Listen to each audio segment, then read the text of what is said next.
Welcome back. Now, what I'm going to talk about in this video, you'll just have to trust me on.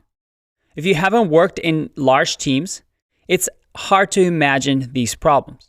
And one of the main reasons that companies are afraid of hiring junior developers is that they don't have experience with this process. So I know it's not the best way for me to just say, hey, trust me, just follow along. But for this one, let's do that. Just trust me that I have faced these problems. I have helped implement these patterns in companies, and they're really, really important to know, especially as a senior developer. Now let's get back on track. You see, each project usually starts up with a project setup. You decide on the folder structure. You maybe think of the build steps like setting up Webpack or using Create React app. But then you also want to set up what we call your continuous integration. The sooner you set it up, the more standard your code base will have and less headaches you'll have later on. So continuous integration is something that happens or should happen at the very beginning of a project. And then you can slowly start to expand to things like continuous delivery and continuous deployment one day. And again, I'm telling you this from experience. If you're working for a startup and you start from scratch, go to your boss and let him or her know why you need to set this up right away. In the long run, as the team grows, they'll have less bugs and more manageable code. They're going to think you're a superstar. Now, old software practices used to do this in this diagram.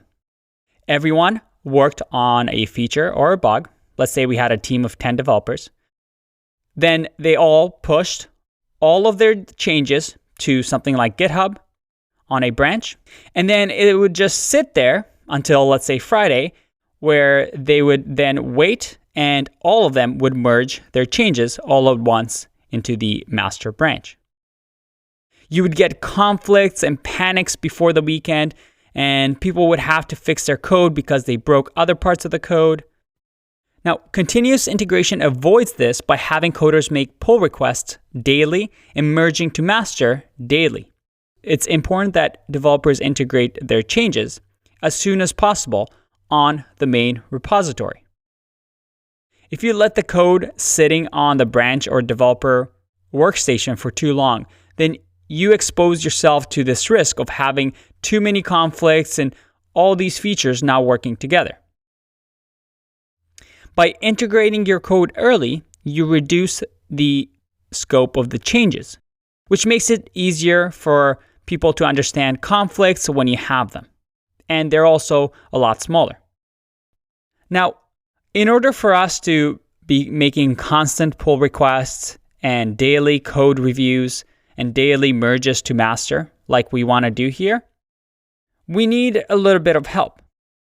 Luckily for us, there's tools out there that we can use, including free ones, that can help this process and help us implement continuous integration so that we go from here to looking like this. The one thing you might notice here is that we've added a few things.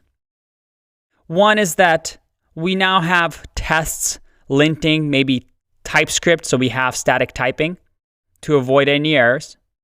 We run those on our computer as developers, locally as we're working on a feature. And then we perhaps put it through something like Prettier, which we'll talk about. That formats your code in a standard way. So despite having all these developers, all the code is going to look the same and it will be prettier. And that code goes up to GitHub.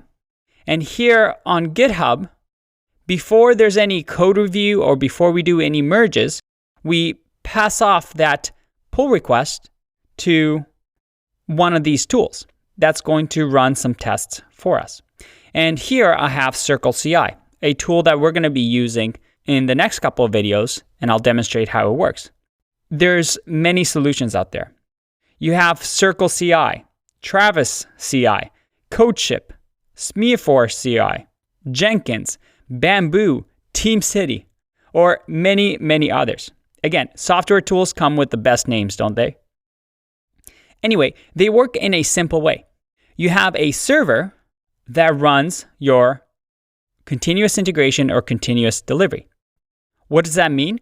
Well, when you merge, once you've tested everything, when you make the pull request to GitHub, GitHub automatically lets a Circle CI server know, hey, we just have a pull request. Can you run all the tests, perhaps run TypeScript, run linting, run all the tests, make sure everything passes, and build the project. If nothing fails in that step, everything is good to go. All right, this PR is valid. You can now do a code review, and somebody can do a final check on the code, and then people can merge it. So we're adding this extra step over here, or an extra machine that's going to do some work for us automatically every time we make a PR. And Circle CI is a software as a service solution. It hosts servers for you, and you don't have to worry about it. They'll manage the server, and they'll run the tests for you. All you need to do is just tell them what they need to run. Unlike Circle CI or Travis CI, if you're worried about security or you want to just have your own server and manage your own server, let's say that Keiko Corp wants to manage their own server for continuous integration, well, you can use other tools like Jenkins to do that, which lets you manage the server yourself. And it's a little bit more flexible. But Circle CI is great. I've worked with Circle CI before. It's really, really nice to use. And all these tools are quite similar. So we're going to use Circle CI as an example to understand fully what continuous integration does, how you can add this piece into our flow, including Prettier, including tests, so that in the future, when you start a project, you can implement this on your own. So in the next video, we're going to get started with our CI pipeline. See you in that one. Bye-bye.